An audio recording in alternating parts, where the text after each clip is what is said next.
Alors bonjour, je me présente, je suis Schmerzan Reich Alexandre, juriste en Master 2 droit des affaires appliqué au monde de la santé à Saint-Étienne. Donc aujourd'hui, je suis avec Maître Benagès pour avoir des informations qu'il va nous apporter. Donc récemment, il a plaidé au mois d'octobre. Il allait plaider devant la chambre disciplinaire de l'Ordre des pharmaciens du coup pour le docteur Humlil. Et donc, il y a eu la décision et aujourd'hui, du coup, Maître Benagès va nous parler de cette décision. Maître Benagès, bonjour. Oui, bonjour Alexandre. Je te remercie. Pour les personnes qui ne te connaissent pas, donc tu travailles avec moi, sur tous les dossiers, caractère, médical. Donc tu es en apprentissage au sein du master de droit de la santé de Saint-Étienne et à ce titre, donc tu travailles à mes côtés et c'est toi qui t'occupes de la chaîne YouTube. Donc c'est pour ça que tu interviens pour rendre cet entretien interactif et donc Exactement. je te remercie, de cette question et donc en effet, au mois d'octobre, je suis allé à la chambre nationale, disciplinaire de l'ordre des pharmaciens pour, plaider pour le compte du docteur Humil, pour lequel, l'ordre des pharmaciens avait déposé une plainte au regard des positions qu'avait pris le docteur Humnil concernant, la crise du Covid et en particulier la pharmacovigilance. Donc sur tous ces éléments, vous pouvez revoir les vidéos que l'on a fait à la sortie, de l'audience, donc qui sont sur la chaîne YouTube et donc aujourd'hui, je vais me concentrer sur la décision qui a été rendue par la chambre disciplinaire.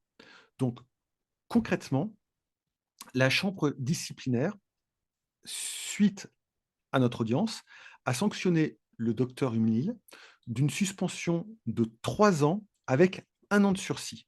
Ça veut dire de 2 ans ferme.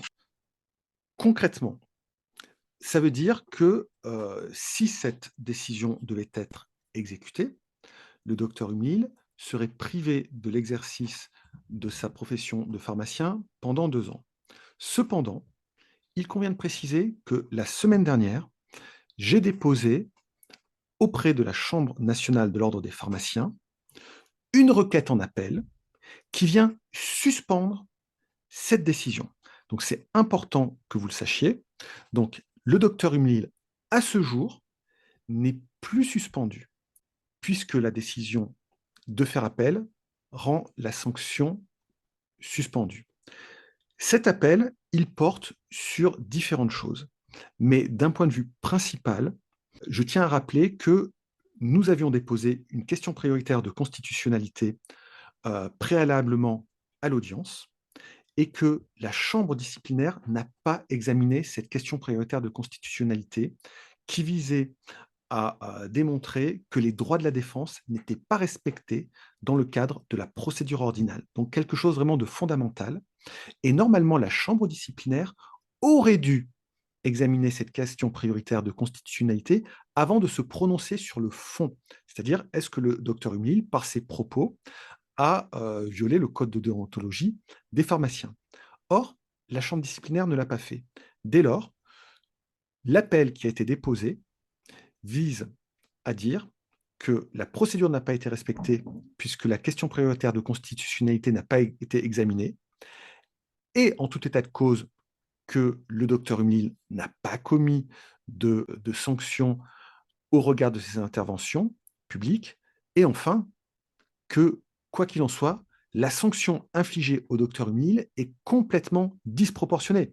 Parce qu'il faut savoir que dans le cadre des différentes procédures qui ont pu être menées contre des praticiens hospitaliers dans le cadre de la crise du Covid, aucun n'a été suspendu de 2 ans ferme uniquement pour avoir tenu des propos concernant la crise du Covid. Et donc, cette sanction, quoi qu'il en soit, est totalement disproportionnée. On voit parfois des pharmaciens qui ont des sanctions beaucoup plus faibles, alors qu'ils ont pu, par leurs actes, porter atteinte à la sécurité des malades. Le Mhm. docteur Humilier, lui, n'a fait que s'exprimer pour dénoncer la crise sanitaire liée au Covid en exposant les risques que faisait peser la vaccination au regard de la pharmacovigilance et des éléments de pharmacovigilance qui étaient publics et que le docteur Humil s'est contenté de récupérer pour les exposer au grand public.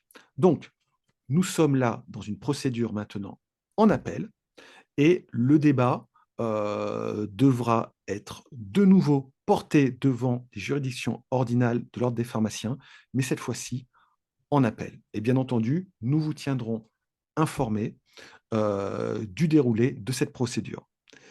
Voilà, j'en ai terminé. Très bien, merci Maître Benagès. À bientôt. À bientôt, au revoir.